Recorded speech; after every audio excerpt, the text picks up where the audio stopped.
This is SelfWork, and I'm Dr. Margaret Rutherford. At SelfWork, we'll discuss psychological and emotional issues common in today's world and what to do about them. I'm Dr. Margaret, and SelfWork is a podcast dedicated to you taking just a few minutes today for your own self-work. Hello and welcome to SelfWork.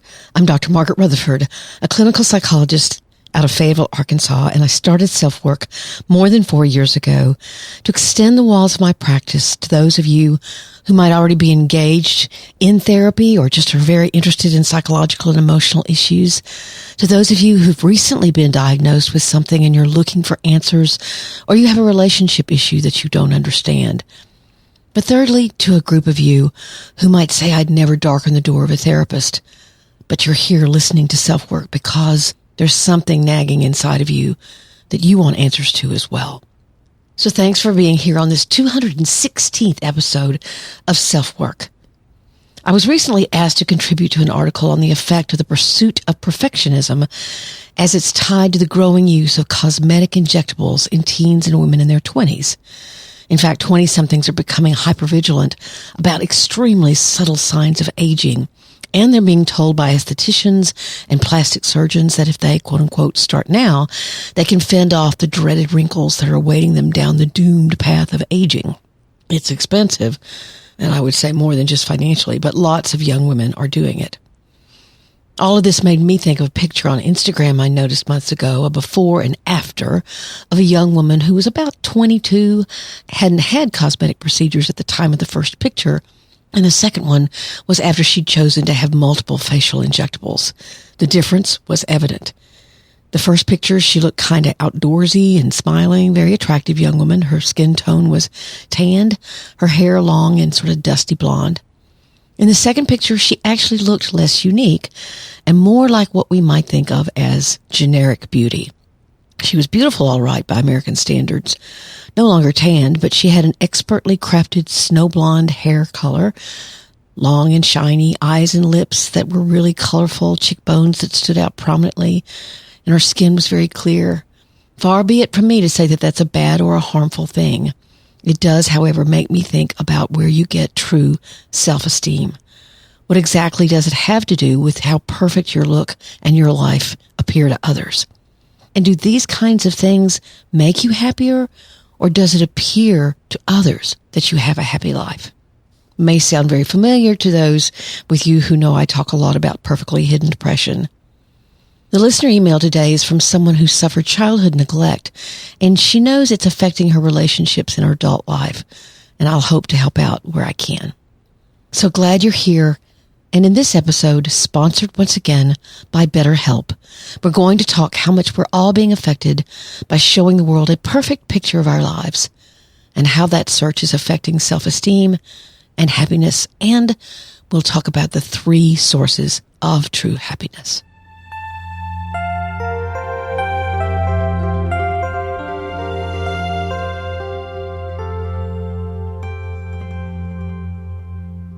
My husband and I were lucky enough to travel to Italy 3 years ago. We saw and did and ate all we could manage, and it was such a joy to soak up the Tuscan culture. But we both noticed a phenomenon that was intriguing and a bit sad. As we were listening to the history of one famous sculpture after another in a museum, pondering how someone could so expressively carve a massive body out of stone, asking questions of the guide about what exactly was going on historically during the time the piece was created, and the actual meaning of different aspects of it. What we noticed was there were people everywhere, glued behind their phones, taking pictures. I watched as one woman walked all around the Michelangelo's giant David, for example, her camera light indicating she was videoing her experience. Yet I never saw her actually look at the piece. In fact, she walked away with her eyes still peering into her phone. She never smiled or even once shared the moment with anyone she seemed to be traveling with. Now, I imagine she'll be busy sending that video to loved ones. Look what I saw. But did she really see it, experience it? Or was her picture mostly a sign that she'd been there, physically present maybe, but not emotionally? I've also watched as people, pre-COVID, of course, were served food at a restaurant and phones were whipped out by all and pictures studiously taken from different angles, turning the plate so the picture would look as professional as it can. Then those very pictures were whisked away to their spot on the internet, and in come the responses, which of course have to get liked. So it does make me wonder, who is staying in the moment? Or maybe we're developing another way of cataloging that moment. Or does the cataloging itself and need for it to be just right, even perfect, mean that your positive experience of your meal lies in the hands of those that see it and like it, not in whether or not it had just the right amount of garlic? Now, don't get me wrong. I've done similar things. I'm on Instagram, and I went through a period of time where I took pictures of food. I finally got kind of bored with it. But how does that mildly frantic pursuit of the perfect picture of your life affect you? Self-esteem is built on so many things. Breadth of knowledge, seeing your place in the world as meaningful, challenging yourself and learning what you value, experiencing oneself as making a difference, liking who you are, enjoying connection with others who are supportive and loving, and there are more. But taking multiple pictures so you get the best one, using filters to change your skin tone and make it more acceptable, and one of the saddest issues, needing to take selfies or pictures of an experience rather than being in the experience. All of these seem not about learning from and soaking up the present, but how that present experience will be perceived by others in the future, even just the next moment. And so what does this have to do with self-esteem? Because you can't control how others perceive you. You might put out that what you consider perfect picture that you're counting on for likes or follows. But where is the source of your self-esteem? Let's say you're climbing a mountain. Do you find your esteem in climbing that mountain or having others like the picture of you climbing the mountain? The first you have control over. The second you do not. The first you'll be absorbed in the present. The second can make you wait for a response that may or may not come. And if it doesn't, does that jar your sense of accomplishment or esteem about it? Then comparison with others can be another huge struggle. And millennials have had comparison right at their fingertips all their lives. The world has gotten much bigger. Opportunities and what others are doing can be seen in videos from around the globe. Older generations of parents recommended that their kids find financial stability or follow in a parent's footsteps, and that was the way to success in life and happiness. Millennial parents said, "We just want you to be happy." Well, guess what? Happiness can be much more subtle and elusive, especially since the world is at your fingertips over the internet. What if someone else climbed a taller mountain or took a better picture? Does the worth or the happiness of what you've accomplished disappear due to this comparison? That's a huge danger. Victoria Garrick, a highly successful college soccer player at USC, who's now become a mental health advocate, says in her moving TEDx talk, The Hidden Opponent, that her college Instagram pictures where she looks giggly and happy were not showing her truth. She pointed to the first of 3 pictures and said, after the first, "In about 20 minutes, I was so overwhelmed at that party, I had to leave." She pointed to the second picture. "We're all really Christmassy, but people only show you what they want you to see." And the third pic, "I had them take maybe 50 pictures before I was okay with what I looked like." All the time that these 3 pictures were taken, she was growing intensely depressed and even suicidal. The happiness that looked present was not at all. And I've heard many stories just like Victoria's. People only show you what they want you to see. Boy, how true is that? Only your friends that you trust implicitly will you open up about what's not so perfect about you or your life. Let's go back for a moment to the young girl that I mentioned in the intro, the one that had begun work on her face at the age of 22-ish, striving for a perfect look, the perfect face. Now, it's time for me to let you know that I myself have used injectables, not Botox. I want my face to move, but I've used a filler several times since turning 50, and it does help my own sense of confidence. Nora Ephron, in her book, I Feel Bad About My Neck, described the regime she religiously followed every month to maintain a sense of herself as she aged. She's really funny. If you don't know who Nora Ephron is, you've got to check her out. she's quite witty. So yes, I think it can help your self-esteem by maybe being able to take a bit of control over a process that you don't have a lot of control of. But like many things, it works best in moderation. For you may look a bit different, but it does nothing really to make you happy. I've known absolutely drop-dead gorgeous people that weren't happy. I've also known highly successful people who fought off intense depression, because happiness resides in a much more internal space than what a picture can show. Before we talk more about happiness, I'd like you to hear from BetterHelp and me and a special offer they have for you that just might help you find that true sense of happiness you're looking for.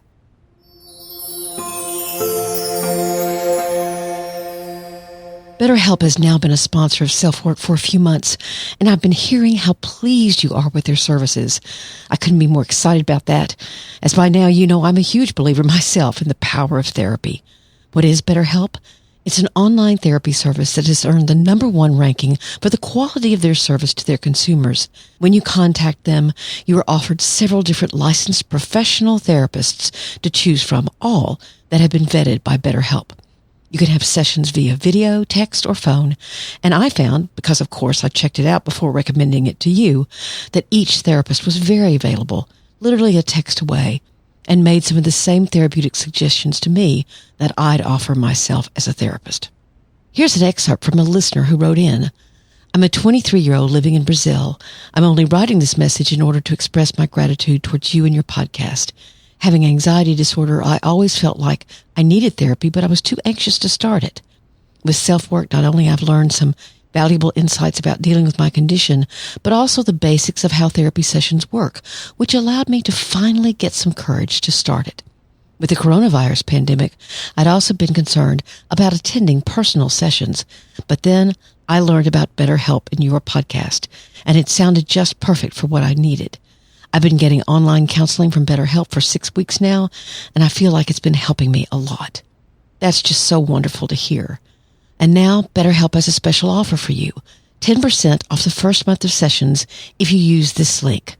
TryBetterHelp.com/selfwork. That's TryBetterHelp, HELP.com/selfwork. I'm never more honored than hearing someone sought therapy after listening to SelfWork. And if SelfWork is helping you, maybe BetterHelp is your next step.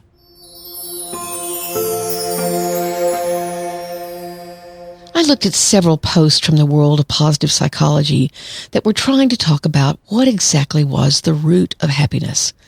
Now, positive psychology is a school of psychology that focuses on both individual and societal well-being rather than studying illness or deficit like many of the other schools of psychology do.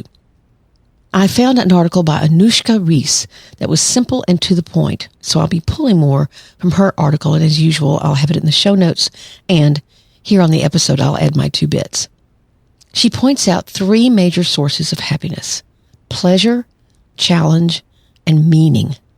Let's take a look at all of these. She sort of designated them as pure pleasure, pure challenge, and pure meaning at first. So let's talk about pure pleasure. She says that's an immediately positive sensation. Things are pleasant. They make you smile. You laugh at a joke. You eat chocolate. You walk in the sunshine. It's anything that feels good in that exact moment. One could say, I guess, that posting a picture on the internet can provide pleasure, but not when it's laced with the kind of perfectionism that we've been talking about. A more spontaneous posting would, however, as you're cataloging a positive sensation. You're having fun. Now, she would say these aren't challenging or meaningful things. Pure pleasure is just that, pure pleasure. Then there's pure challenge. She says this is a sense of accomplishment we get after we did something that required us to use our skills or solve a problem.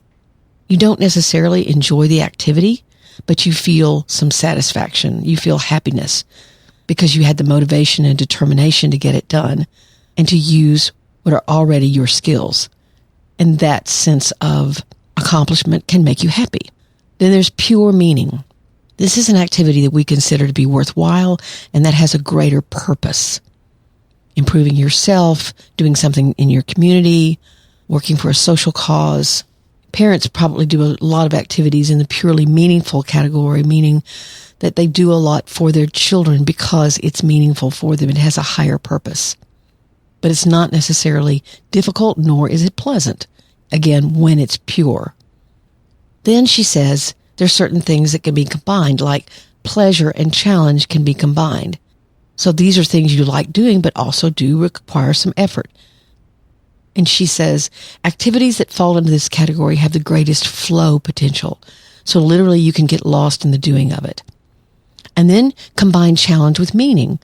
This means that it challenges you, it requires effort, but it has a lot of meaning to you. It's doing something that is really helping you or helping others, like helping out at an animal shelter or losing weight. It's both challenging and meaningful. Then you can combine meaning and pleasure. You're doing something that's meaningful to your or another person's life, and you're enjoying it at the same time. Then when all three are combined, that's true joy, pleasure, challenge, and meaning. Actually, I would say this podcast is that for me. But they can be small things, even seemingly inconsequential things. And then she makes another important point. So let's cover it again. It's pure pleasure, pure challenge, and pure meaning. And then you can combine those, or you can find them in one activity, pleasure, challenge, and meaning. But then she makes a very important point. If you add one of these three to any activity, it'll tend to make you happier. Let's say you love being alone. So put on some music that you love, or add a candle, add pleasure, or add challenge. If you're working out, then add a little more weight, or try to do an activity you've never tried before. And you can also make almost anything else meaningful because you become aware that you're gaining something or you're giving something, and that adds to the meaning. So you can add pleasure, you can add challenge, you can add meaning to anything, and you will feel happier. Now, none of the three of these things has anything to do with looking perfect or being perfect. All three definitely have to do with staying in the moment you're in, not even thinking what it will look like to or how it'll be interpreted by others, whether it'll be liked. Its joy has to do with these three things: pleasure, challenge, and meaning. If you want to take a picture, but one will that allow your own joy to be shared and not compared.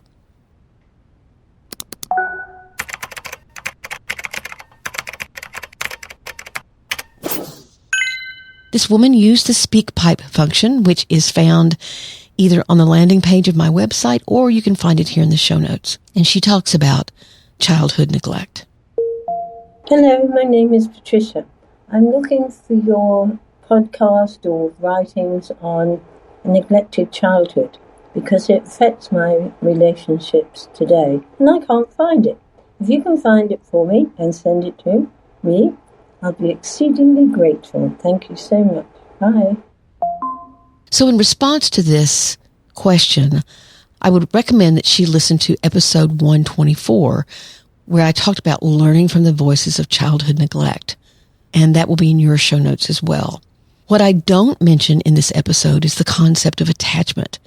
Children that are neglected by a parent or parents aren't going to have a secure, stable way of connecting with others because they themselves weren't offered safety and security. What attachment theory states is that the way a parent connected with you forms a template for the way you're going to try and be in relationship with others in your adulthood. And what's interesting is that abuse versus neglect creates different attachment styles or how you will unconsciously approach others. Here's a quote from a Psychology Today article by Dr. Grant Brenner on just this topic. Neglect may result in the child's feeling unwanted and discarded, for example, whereas despite being violent and destructive, physical abuse does not necessarily coincide with frank abandonment and rejection. Neglected children do not receive attention at all, whereas abused children do receive attention, albeit in the form of undeserved harsh punishment. While both abuse and neglect are thought, therefore, to lead to insecure attachment, they may foster different developmental outcomes. In fact, preliminary research has found that avoidant adult attachment is associated with childhood physical abuse, whereas neglect is associated with adult anxious attachment, and that the relationship between different forms of childhood maltreatment may have a more complex relationship with adult attachment. That's a lot of words. This is mostly common sense when you think about it. For the child that was hit, they're going to be very avoidant in relationships. They're going to be risk averse. They're going to be very, very cautious. And for someone who was neglected, they're going to be more anxious about, are they really lovable? Are they really valuable? They may be needy. They may have very low self-esteem. It's, like I said, it makes sense. You expect from others what your parents or parent handed out. So you develop an emotional reaction set. Now, can you do anything about this? Yes, you can. You just have to monitor and manage what is your innate tendency created by that neglect. That may be what the listener is trying to talk about, that she's realized that she has a set way of approaching and that she wants to change it. So you have to really work on your inner dialogue and the how you're making decisions about people. I hope that's helpful.